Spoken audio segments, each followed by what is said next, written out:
Good afternoon, everyone. It's 3 o'clock, and I know that you are excited to get started talking about your portfolio career. So, good afternoon. I'm Anna Tragister, Artist and Community Services Manager at the Indiana Arts Commission. Welcome to this online webinar.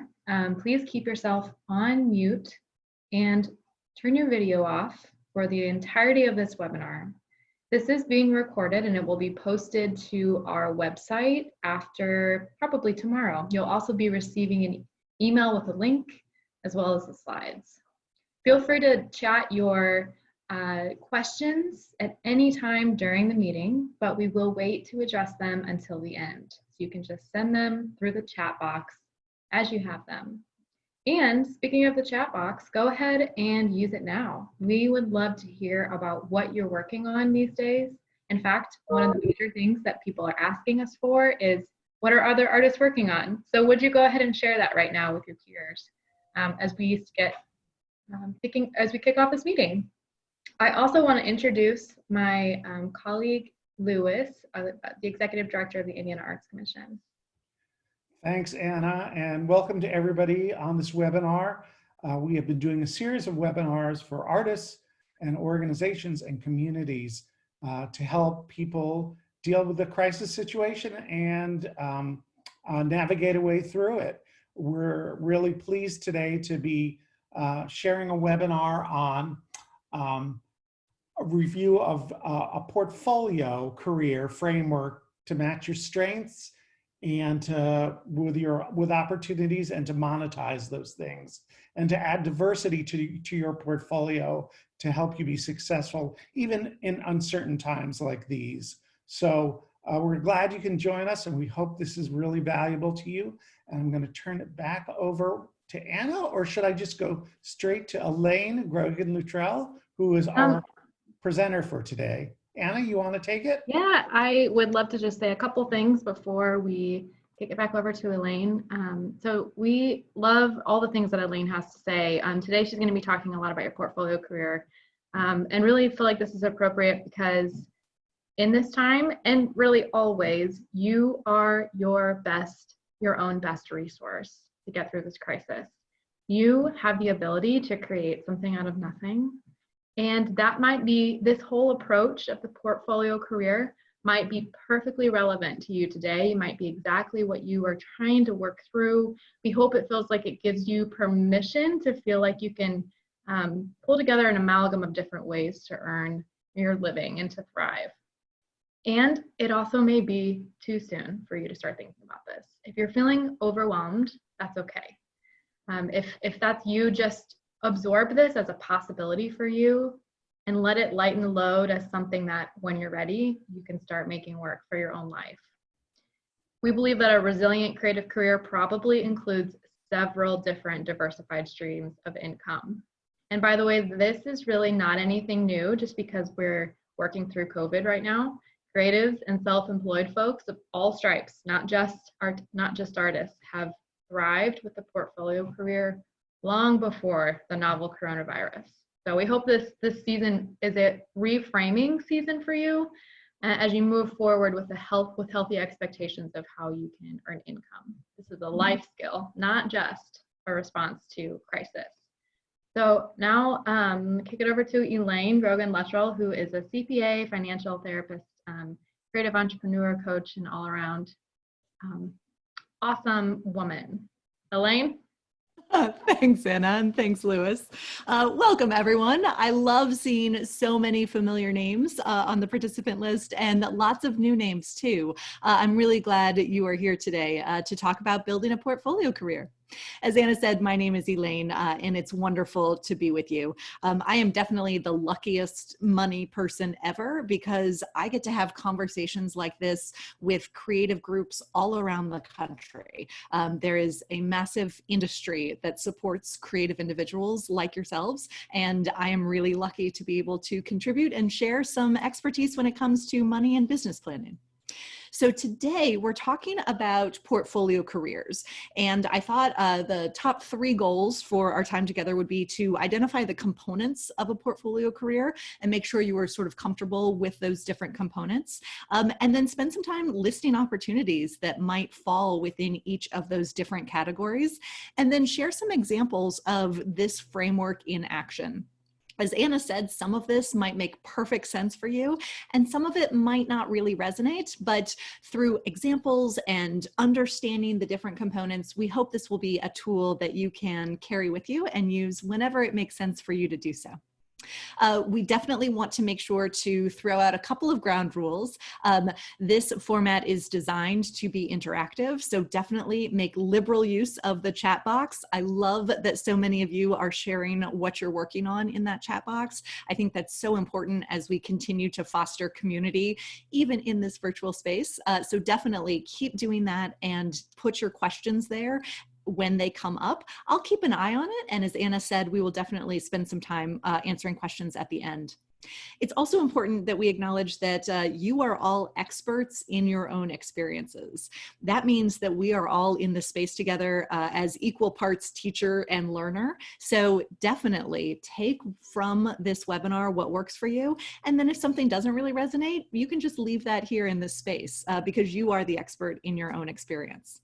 And then lastly, it is possible that people will be sharing some personal experiences, either through their questions or through some of their experiences with different components of the portfolio career. So let's just make sure the stories stay within this framework, but the lessons from the stories, definitely take those with you. So last week, if you were part of the webinar we did last Wednesday, we talked all about unique value propositions. And if you missed that webinar, the recording is up on IAC's website, so definitely give that a listen if you need a refresher on that. And essentially, your unique value proposition is a clear, concise statement about what you do and the value you contribute to the industry. And the natural follow-up question to that conversation is often one that sort of gets to some of our insecurities professionally a little bit when we describe our work in grandiose terms. Sometimes we find ourselves saying, is that really what I do, right? And then thinking more deeply about how we're earning our money and how that connects with the real value we bring to the world. And that's where this portfolio career framework comes into play. As you know, you are part of an incredibly elite group. According to the NEA, there are 2.4 million artists in the United States, and about a third of them are self-employed. That's compared to under 10% of the whole US population that is self-employed. So this bunch tends to be an entrepreneurial group, and you probably know that. I would imagine many of you are entrepreneurial or entrepreneurs in your own right. This group also tends to have a higher median wage than the US labor force as a whole, which can feel surprising. But for me, that's an indicator that this group is doing okay. There is value for the arts. This group also tends to be in the prime of their life. The median age of this population is 44 years of age, which is on par with other US workers. These numbers aren't surprising to you. You probably feel the truth of many of these under normal circumstances, even if some of these circumstances might not feel normal right now. But where I really want to spend our time today is diving into this entrepreneurial idea. Because as you think about earning income from a variety of sources, it's interesting to think about organizing the ways you make money using this framework. And that's all this is. The portfolio career framework is a way of organizing your sources of income. And the point of this is to maximize your strengths, the things you're really good at, and match those strengths with opportunities to monetize your work or your time. One of the questions that came in during registration was, what does this framework look like? And I love that question. And I'm really, really glad you asked. The framework includes 3 main components. And the first component is your starring role. This is your thing. This is what you would do if you could do anything in the world. It is when you are at your highest and best self. This is your thing. You can define this very, very broadly if you would like, or you can define it more narrowly. For example, maybe you're a writer and maybe you define your starring role as being a writer or a storyteller, right? That's a fairly broad definition.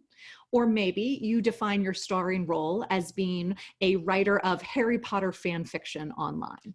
That's a much more narrow interpretation of your starring role, and that's okay. You get to define your starring role in whatever way makes sense for you. But it's your thing. It's what you would do if you could do anything else in the world. When it comes to thinking about the business of your starring role, one thing that it's important to keep in mind is how you set appropriate rates for your work or your time that comes out of your starring role. And this can be challenging, especially if you are getting a lot of enjoyment out of your starring role, or if you're relatively early in your career and you're figuring out what the appropriate rate might be for your work or your time.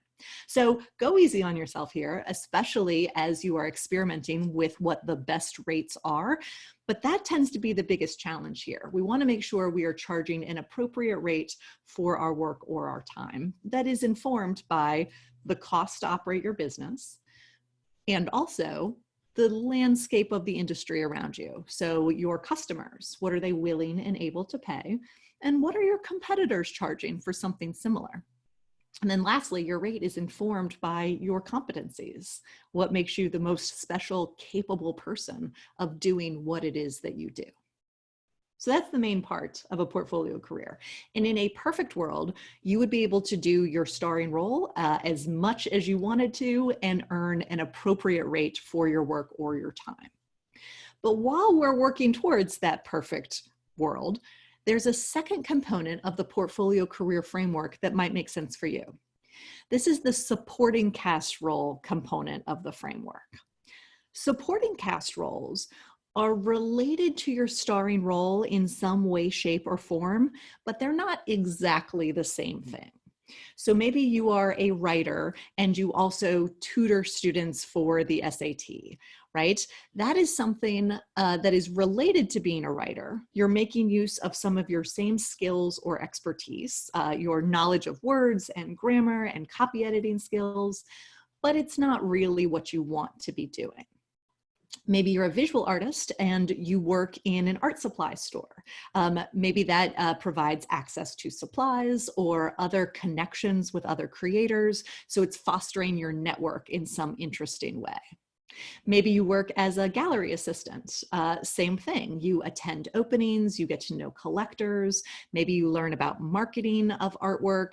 There are interesting intangibles you can derive from any of these supporting cast roles that directly support your starring role, but the work isn't exactly the same thing. For many artists as well, teaching or writing falls into this category. Maybe you are someone who makes work and also teaches classes either through community centers or maybe at the college level, or maybe in after-school type of programs, or even at the elementary or secondary level, right? All of these are supporting your starring role in some way, shape, or form, but they're not exactly the same thing as your starring role. The main thing to think about as you think about weighing opportunities in this category is thinking about how you balance the income you earn from your supporting cast role work against the time you spend devoted to that work.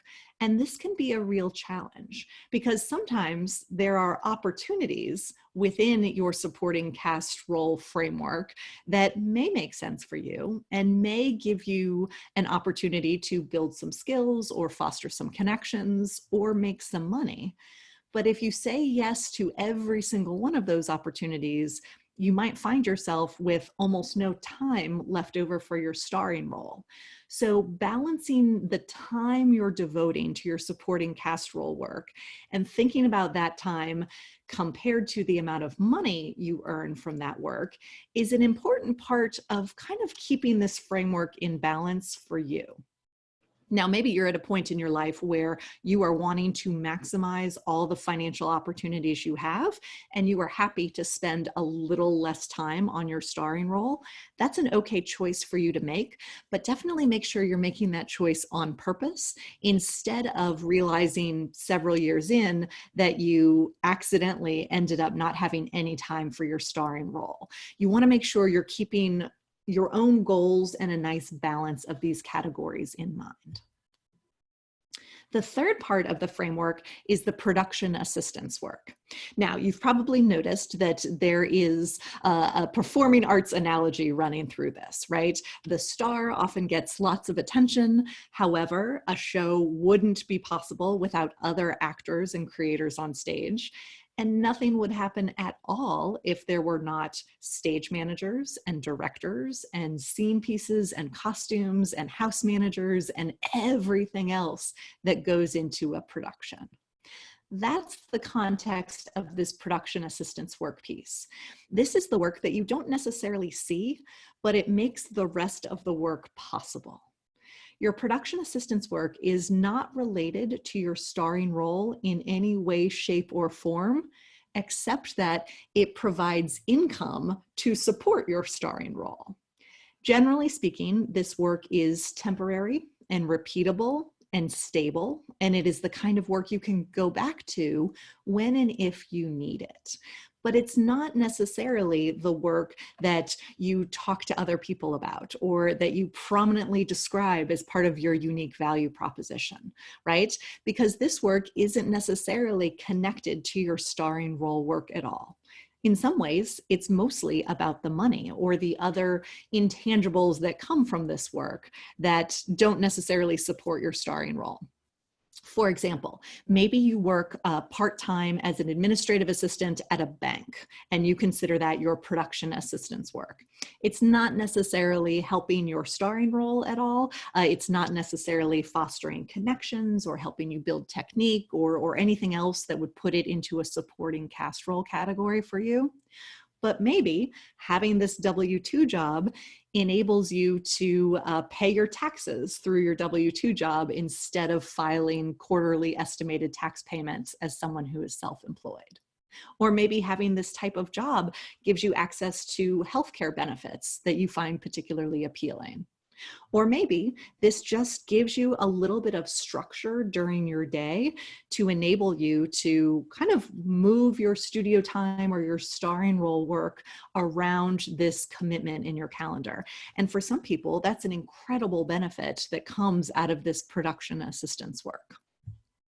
The key thing to think about when we're thinking about your production assistance work is to make sure you are very clear on what you want to get out of this type of work, right? Be very clear with yourself on what the benefits are to you, whether they relate to some predictability in your schedule or some infrastructure like paying your taxes that you can take advantage of. Whatever it is, make sure you know what you are getting out of the work so that you can be clear about continuing to do the work as long as it keeps making sense for you.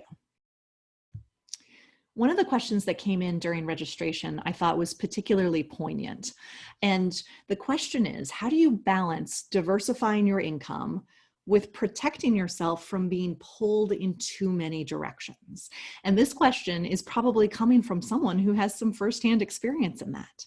It is very easy to find yourself spending so much time chasing revenue, especially in these supporting cast role and production assistance categories, that you never have time to really devote to your main craft. And I love this question because it really does kind of capture one of the pitfalls of this approach. I first started talking about this portfolio career framework way back in 2011, which feels like it was a lifetime ago. And at that point, it was definitely an empowering sort of perspective when it comes to earning money from different sources. But there is definitely a risk that the empowerment can turn into just draining your energy nonstop if you constantly have to be fighting for revenue or fighting for income. So I would caution you to make sure you remain in control of this framework and how you want to make sure to use it for yourself. And to do that, you want to make sure you are paying attention to that money-time trade-off. How much time are you spending in each of these three categories? And how much money are you earning from each? In a perfect world, I'd like you to be earning more money relative to the amount of time you're spending in your supporting cast role and production assistance categories. If you can earn more money for your time in those categories, in theory, that would free up some time for you to devote to your starring role while also providing some income to take the pressure off of your starring role. So that's how this is supposed to work, but it only works if you pay attention to that trade-off and make sure that you are remaining in control and remaining intentional. And I want to acknowledge fully that it is hard to remain in control when we are in the middle of a global pandemic, which means lots of people are making different choices about what makes sense for them right now, and that's okay. You can make the choice about what your portfolio career looks like today and then change it tomorrow or the week after that or the week beyond that. This is a flexible framework that you can adjust based on what makes sense for you and your family and your needs and yourself as a creator.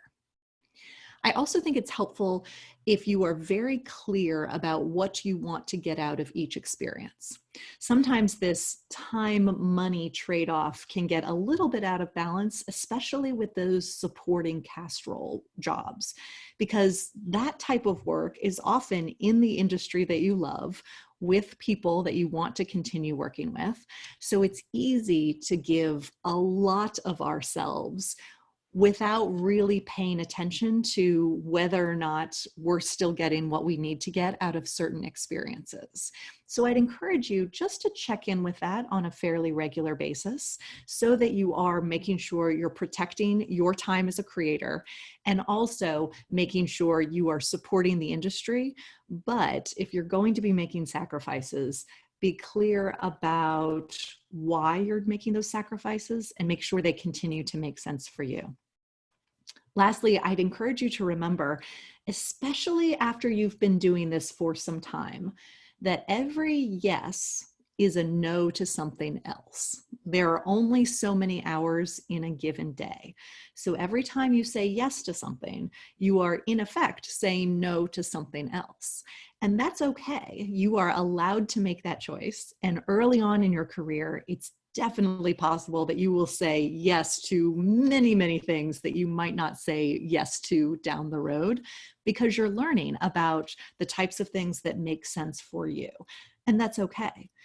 But every yes is a no to something else, whether that is a no to extra hours of sleep or self-care or time spent with friends and family or time spent in your studio. So make sure that you're saying yes to things on purpose that are moving you in the direction you want to be moving in, particularly when it comes to your starring role. I thought it would be helpful to go through a couple of examples, and I see Alyssa has in here in the chat that you appreciate the illustration of performing arts. I'm so glad because that's a wonderful point. Something like this makes sense for organizations as well.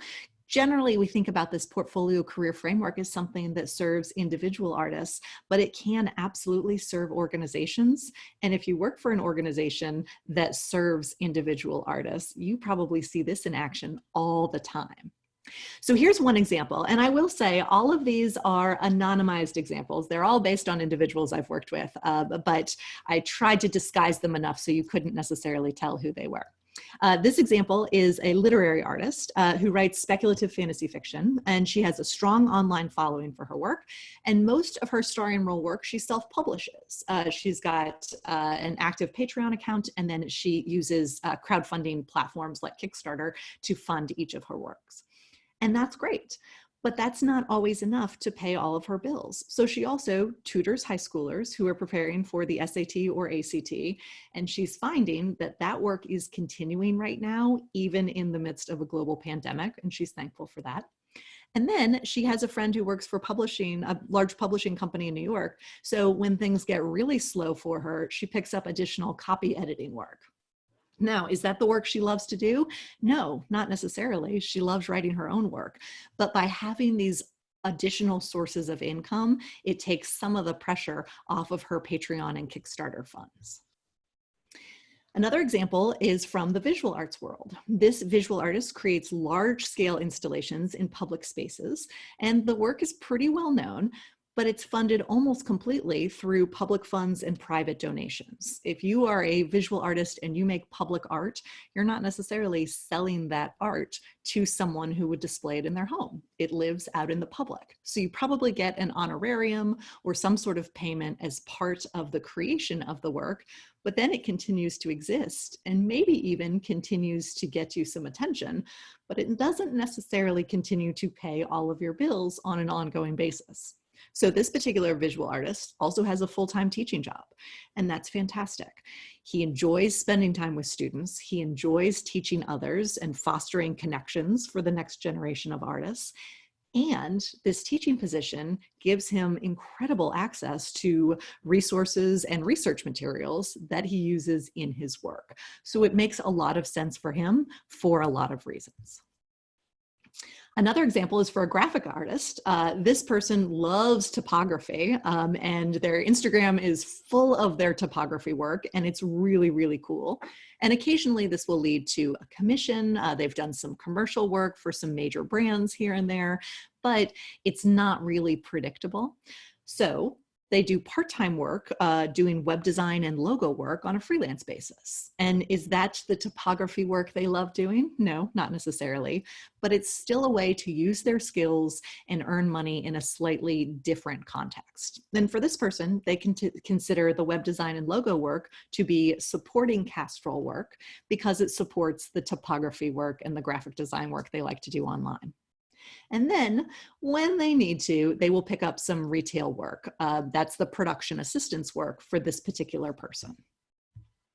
But what's interesting about that is that even though working in retail was considered production assistance work for the graphic designer, someone in the fashion design world might see that exact same job as being a supporting Castrol work instead. So this particular person is a fashion designer. They're doing an unpaid apprenticeship for a major designer. We can talk in a different webinar about unpaid apprenticeships, but we all know that they are very common, especially in the fashion world. And so in addition to doing this unpaid internship or apprenticeship, this person also works in a large retail store. But for this person, working in a retail environment is directly connected to their starring role of being a fashion designer. This person loves it because they learn about merchandising and laying out of materials, managing inventory. They're studying consumer behaviors and knowing what people are gravitating toward and what additional impulse buys they tend to make. And all of that learning, even though it's coming from a retail job that might not be their favorite, is helping them long-term and directly supporting their starring role of fashion design work. So there are a lot of potentially powerful things that can come out of these different types of income. And one type of income for one person might fall into a different category for someone else. That's okay. This is your framework and your model, and you can decide where things fit based on your own experience. Another example is for a visual artist. This person creates large paintings and they retail for several $1,000s, but then he also creates these limited edition prints of his work to sell at a more accessible price point. This person might define the large-scale original paintings as starring role work and the prints as supporting Castrol work. Or if they say, you know what, no, I just create work and I like it to end up in the hands of people who really appreciate it. In that case, all of that could fall under his starring role, and that's okay. He gets to decide what makes sense for him. This person also has a part-time job as an administrative role in the City Arts Council. And this is a really interesting supporting cast role job because it enables him to foster connections, be seen as a leader in the field, and definitely support both the city and his arts community in a really interesting way. And what's especially interesting about this is that person's part-time job actually supports his role as a gallery artist as well. Even though it doesn't necessarily feel like it's the same thing, he has an amazing network, lots of people come to his openings, and he's seen and become known as a leader in the field, which makes it easier for his gallery to sell his paintings. So it's amazing how interconnected all these different aspects can be if you want them to be. You certainly don't have to make them connected in your own world if you'd rather them be separate, but they can be connected and it can make a lot of sense. Another example comes from the music field. This musician performs around the city, playing music that she absolutely loves. And then she also has some royalty checks coming in from licensing and streaming. They're not huge, but there's something, and they come in twice a year. And then she has a regular weekly gig at a church, and she loves spending time with those particular musicians. And then she teaches lessons out of her home for a handful of students each week, and teaches at a Montessori in her neighborhood. So for this person, the main performance part is what she considers her starring role. And then she has supporting cast role work that involves playing weekly gigs with a group of musicians she likes, and then teaching both out of her home and then in a preschool environment. So she's got a whole lot of different supporting cast roles that support her own starring role. And that's okay. She is one, though, that would really want to pay attention to how she is spending her time and making sure that some of those supporting cast roles don't grow too much so that they take over the work she really does want to be doing. One of the questions that came up during registration was, okay, so we've got this portfolio career. How do we brainstorm the skills we have that could be used to generate this additional income? And again, I love this question because it takes a big theoretical exercise and turns it into something practical. Right? So when we're thinking about this, I like to use sort of a modified SWOT analysis for this. A SWOT analysis stands for strengths, weaknesses, opportunities, and threats. And it's an opportunity to look at internal characteristics, so your own strengths and your own weaknesses, and match those with external things happening in the world around you. Opportunities that might exist, and then threats to the industry that might be problematic for you down the road. So my advice would be to spend some time, if you can, brainstorming your strengths and weaknesses. And I would challenge you to make sure you were listing more strengths than weaknesses, although I definitely know how challenging that can be for anyone who went through a sort of arts-based pedagogy, right, that was rooted in the critique model. We always tend to be better at identifying our own weaknesses instead of our own strengths. But I'd encourage you to really challenge yourself to identify many, many more strengths than weaknesses. And then we want to take those weaknesses and match them with opportunities. So here's what this might look like. And if you wanted to create a worksheet that looks like this, you certainly could. But basically, you're going to spend some time with a big blank sheet of paper drafting your strengths. And that can be a really awkward thing to do. So start where you're most comfortable. That might be in your creative strengths. So what are the things creatively that you do really, really well? Maybe you're particularly good with a technique or a special medium, or maybe you have experience that supports you in a particular way. Maybe you have connections or have done work or have certain experiences that elevate your skill in some way, right? Start with your creative strengths and just brainstorm them. And then I think about what your personal strengths might be. Are you pleasant to work with? Are you collaborative? Do you show up on time? These can all be personal characteristics or personal strengths that are still really good for you to do and still act as strengths for you, even if they seem silly as you're drafting them. And then I would think about professional strengths. Again, these could be experiences you might had, these might be partnerships or collaborations you've had, or these could be other professional characteristics. Maybe you are really, really good at QuickBooks. Maybe that is something you mastered during your entrepreneurial time. That's a strength that you can use to match with opportunities that might exist, perhaps in a role that works with an arts nonprofit to do bookkeeping or data entry or something like that, right? Thinking about the strengths you've developed creatively, personally, and professionally throughout your career can then lead to you identifying individuals or companies or organizations that have a need for those strengths. And maybe you identify those through your own networks or through individuals you know, or maybe you identify those opportunities through a job board like Idealist or something like that, that might list these opportunities. If you have a sense of what your strengths are, it's easier to identify the opportunities that might make sense for your strengths. Lastly, I think it's important that you're acknowledging your weaknesses as well. And you'll notice there's less space for the weaknesses here than there is for the strengths. That's on purpose. And I'd encourage you, as you are finding yourself brainstorming, if you do want to jot down some weaknesses, that's an okay thing to do.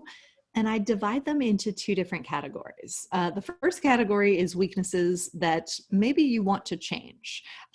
Maybe one weakness is, you never got really, really good at using Photoshop and you use a different program instead, but you recognize that, you know what, you should probably be a little bit better at using Photoshop.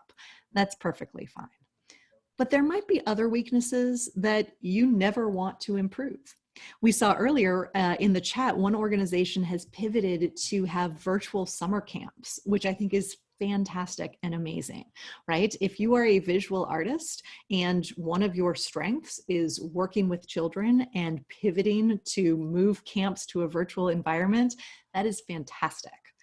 But if you are a visual artist and one of your weaknesses is that you don't care for working with children, that might be a weakness you want to embrace. Sure, there could be an opportunity for you to work in teaching a summer camp, but does that really make sense for you?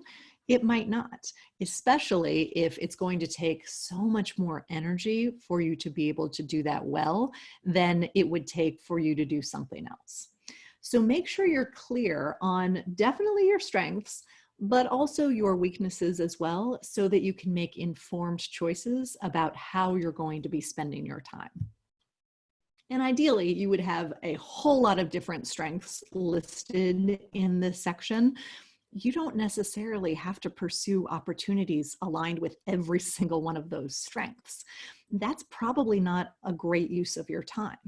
But the purpose of the brainstorm is just to get your ideas flowing so that then you can choose 2 or 3 strengths that really might match well with opportunities, especially opportunities that exist right now, and then thinking about pursuing opportunities that align with those strengths could be a good use of your time. But if you find yourself chasing after every imaginable opportunity, that kind of gets back to the question we addressed earlier about not having time to do your starring role work. So definitely pay attention to what you're pursuing and focus on the key strengths that you think might be the most lucrative for you to pursue, and then focus on those. And if they don't pan out, then choose a different strength to focus on, right? But you don't have to pursue work or opportunities that align with every imaginable strength at once. It's probably not a good use of your time. So where might you fall during all of this? I created this spectrum, and sometimes I hesitate to share it because I'm not crazy about the word hobbyist as being part of the spectrum, but I think it is important to acknowledge that there is a full range of individuals that make up this creative industry, and they have portfolio careers that look different at different places along the spectrum. So someone that falls towards the hobbyist end might spend most of their time not doing their starring role work. and that's okay. Maybe they have a profit motive associated with their starring role work, but maybe not. They might not necessarily be pursuing creative work with the express intention of making money from it, and that's okay. The next category is a striving artist. This is probably someone who has a mix of all three categories: some starring role work, some supporting cast role work, and some production assistance work. Oftentimes we see this for someone who is relatively early in their career. So they might hang on to some production assistance work while the supporting cast role work and starring role work is evolving a little bit more organically. But it also could be someone who derives a lot of benefit out of that production assistance work, like time management or some infrastructure or even healthcare benefits, right? So it doesn't have to be someone that's early in their career, but oftentimes we see that. The next category is someone who has maybe what they would define as sort of a classic portfolio career in the arts, which would be mostly starring role work and supporting cast role work. They probably have a pretty healthy balance between those two categories. And for someone at this point, they typically have a strong network of support that enables them to earn income from starring role and supporting cast role work. And those strong networks take time to develop. And the last category is someone who has attained such outrageous fortune in the arts that they can do whatever they want whenever they want to do it. Oftentimes, this is someone who has a pretty strong public persona, and we perceive them as having total economic freedom. They can do whatever they want. And maybe that looks like mostly starring role work, or maybe it's starring role work with occasional supporting cast role work here or there. I would remind you, though, that just because someone seems to be doing really well financially doesn't necessarily mean that they are. When you really dive into some deeper conversations with individuals about how they earn their money, you might be surprised at how many people do maintain supporting cast role works, even if they're doing pretty well from a starring role perspective.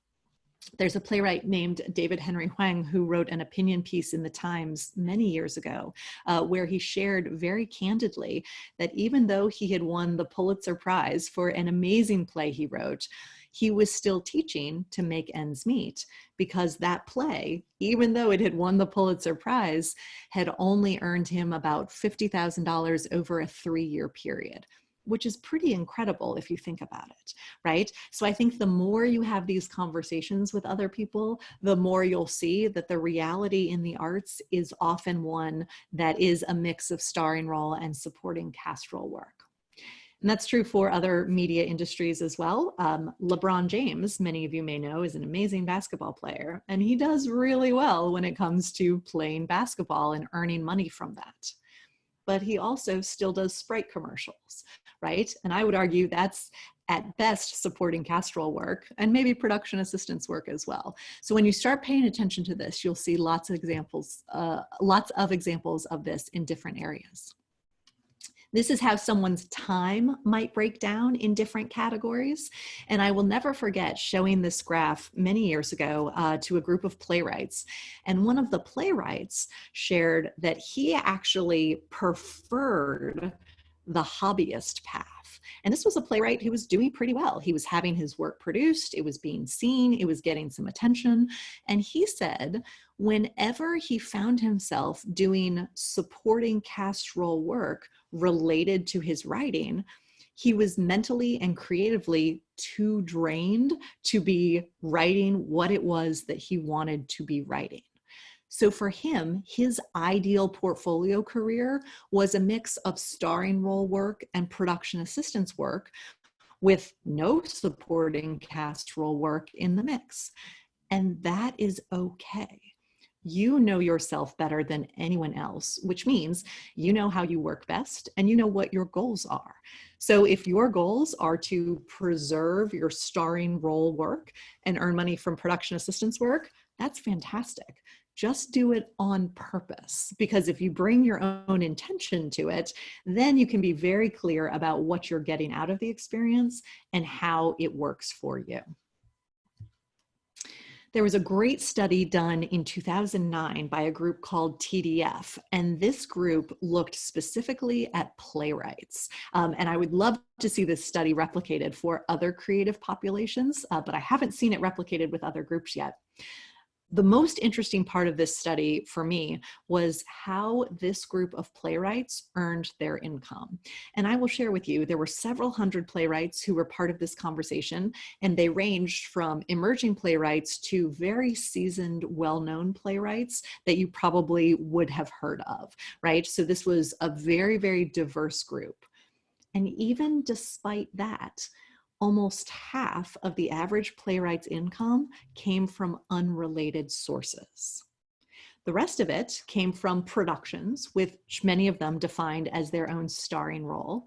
And then a number of playwrights also write for film and television or do other related writing. That could be nonfiction writing or maybe some editing, or maybe it is writing a white paper or something like that. I would put all of that in the supporting cast role category. Although I have worked with a lot of playwrights who consider film, television, and productions all to be starring role work, especially if they focus on storytelling as the value that they deliver. And then we have judging that makes up a small sliver, and teaching that makes up maybe about a quarter or just a little bit less or so of the average playwright's income. The more you have these conversations and the more you dig into the numbers, the more evident it is that people are using creative ways to make their income work for them. And one way of organizing your thinking is thinking about this portfolio career framework so that you can be clear about what you want to get out of experiences at different times. Another question that came through during the registration period was from someone who just graduated. This person just finished their undergrad degree in the arts. And the question is, where do I job search when most companies are on a hiring freeze? First of all, congratulations. It is no small accomplishment to complete an undergraduate degree in the arts, so congratulations. I would also say that it is a time when you may find yourself doing more production assistance work or supporting cast role work, depending on what opportunities might be available. I'd encourage you to spend some time really listing out the strengths you have. As someone who has completed an arts degree, you probably have a lot of creative problem solving skills, a lot of analytical thinking skills, critical thinking skills, and you may also have a lot of presentation or leadership skills. It is not easy to complete an arts program that is built on the critique as being sort of the signature pedagogy and have to present your work and accept feedback on your work in real time. And there are a lot of strengths and skills that come out of that experience that do translate to different jobs and different industries. So I'd encourage you to think broadly about what the skills you may have gained over the past few years are, and think about how those match with different opportunities that might exist. Because lots of jobs do need these skills right now. And there are some companies that are hiring. There are a lot that are not hiring right now. And a lot of those roles do fall in the production assistance category. If you regularly waited tables or worked retail or had other jobs like that that you used as sort of filler jobs or production assistance jobs, those jobs are not hiring right now. But there are companies and industries that are doing okay. So I'd encourage you to keep an eye on your college's job board. Many job boards continue to serve alumni, not just current students, and see what opportunities there might be. Also pick out your favorite job site searches within your industry. If you are pursuing teaching, there's some specific job sites that post teaching opportunities. And I mentioned Idealist earlier as being a potential source for jobs. Even just kind of poking around to see what might be available can give you an idea of how your strengths might match with different opportunities that exist. I would also say you are finishing your undergraduate degree at a really challenging moment in history, but we've had these challenging moments before. So if you can tap your network and find someone who may have finished a program in, say, 2008-ish, that could be a great person to seek out as a mentor. Maybe this is an older sibling or a friend's older sibling or someone from your alma mater, or even someone that you have crossed paths with at some sort of professional networking event. That person probably has a lot of relevant experience for what it's like to graduate during a recession, and they might have some interesting strategies to share with you, or they could also just provide some support and empathy as someone who knows what it was like to go through that. So I'd encourage you to be open to using your skills in different ways. Be open to having a variety of income sources, especially over the next couple of years or so as you chart your own path, and then seek out support, particularly from someone who has experience that might be especially relevant for you. So this is what a worksheet might look like that I would be happy to share with you. This is really, again, just another type of brainstorming exercise where you think about how you would define your starring role, what potential supporting cast role jobs might exist for you, and what production assistance work might make sense. The interesting part about this worksheet is thinking about how you want to spend your time in an ideal portfolio career for you, and how you might want to earn your money in an ideal portfolio career. I shared this exercise with a group of working artists who were part of a one-year business accelerator program. And one of the questions I got was, well, wouldn't everyone want to spend 100% of their time on their starring role and earn 100% of their money from their starring role? And interestingly enough, the answer is not necessarily. Some people do, and that's fantastic. But for other people, especially creative individuals, they appreciate being able to exercise their brains in different creative ways. So some people really like the balance of making work and teaching about work. Some people like the balance of making one type of work that's just for themselves and another type of work that is more commercially viable. That's okay.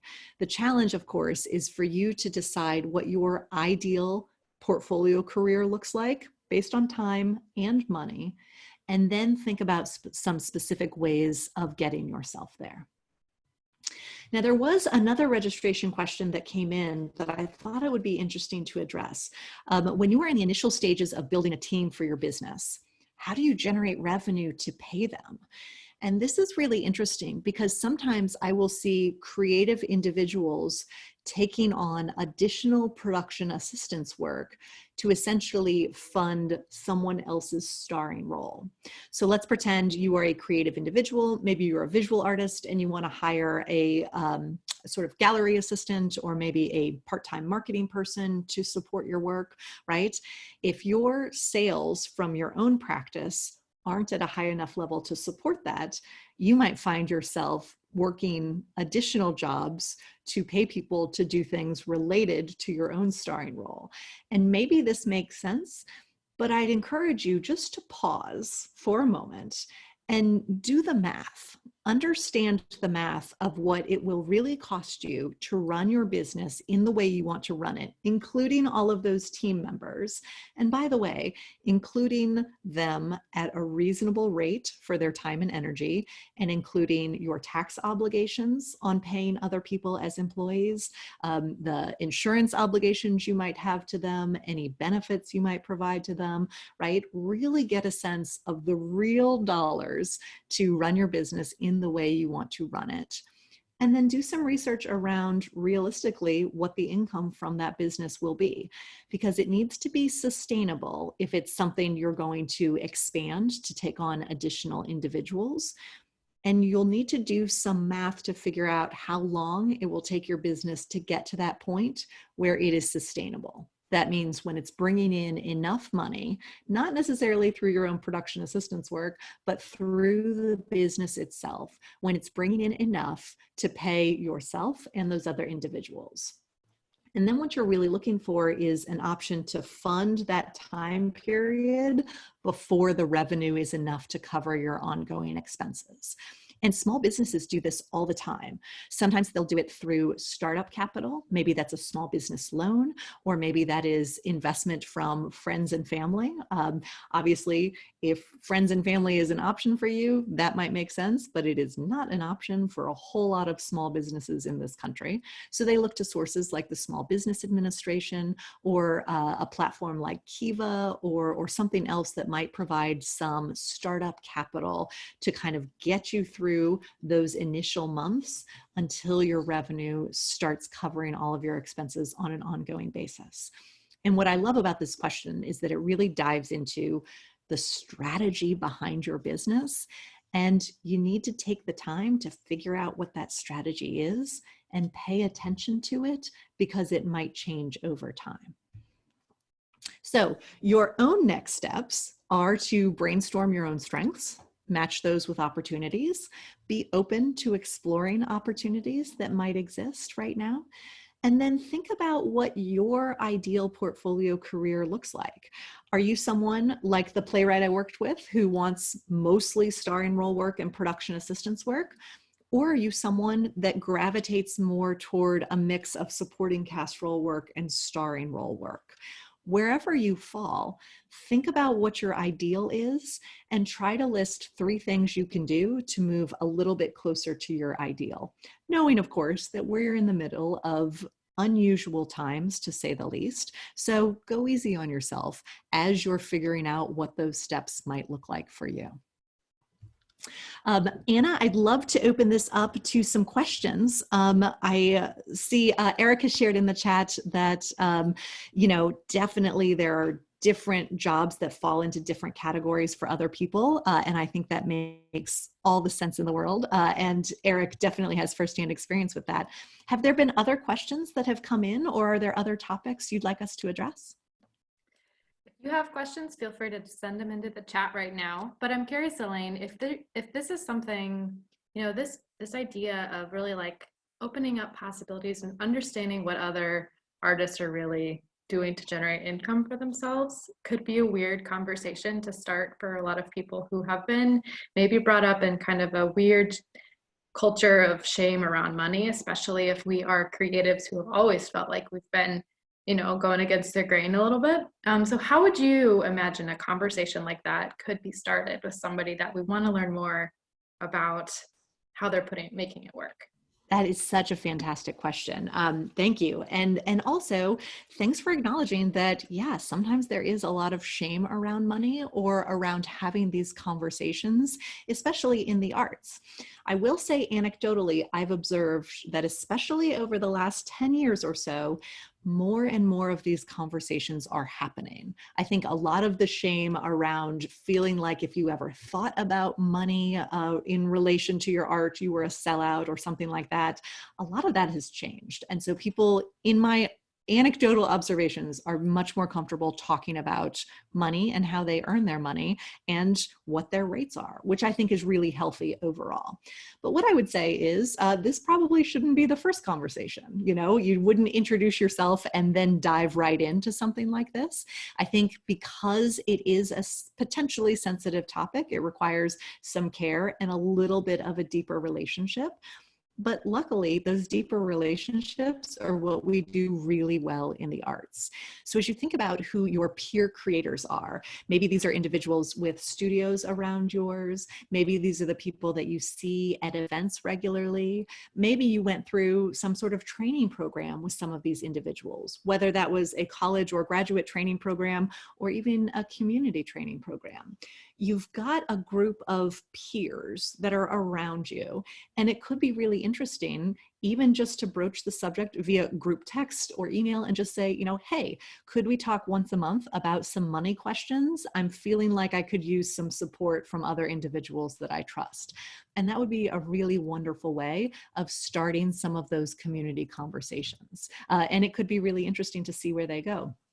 Also, by giving someone the option to have those conversations instead of just starting it with them, you give them the chance to kind of react and process some of their own thoughts before you kind of dive into the meat of those conversations. But that's where I would start, with a peer group. And then the next place I would probably go is with a mentor or someone who's a little bit ahead of you on the creative path that you might really trust and whose opinion you might really value, because those people are often very willing to have private and candid conversations that could be very helpful. And poke around on the internet. You'll be surprised what forums and conversations are happening. Smart Asset and NerdWallet are two of my favorite financial sites, and they often share pretty candid conversations around money. Now, not all of them apply to the arts perfectly, but I think if you sort of poke around, you'll find some individuals who have interesting perspectives for you to share. Fabulous. Thank you so much. There is a couple of really great questions in the chat now, Yes. but because we're at 4 o'clock, I just want to make a couple announcements and then let's get back to this question, if that's okay. So anybody else who was sticking around for the rest of this really great question, that's fabulous. But want you to know that this recording and the slides are going to be emailed to you and posted at www.in.gov/arts, which is our website. Don't forget that tomorrow at 3 p.m., another webinar, Fundraising During a Crisis. Sounds like a bunch of fun. And we have one on Friday called From the Field, Reopening Plans and Best Practices, which Lewis, our executive director, is co-hosting with staff from Governor Holcomb's office about reopening cultural institutions. That's Friday at 10 a.m. and you can find both of them on our website. And don't forget that Elaine has a weekly financial support group that meets every Monday at 3 p.m. on Zoom, and you can find the link to more information on our webinar page as well. So, Elaine, I'm sure you've had a moment to glance over this question, but from an organization standpoint, what do you do when coworkers or bosses want you to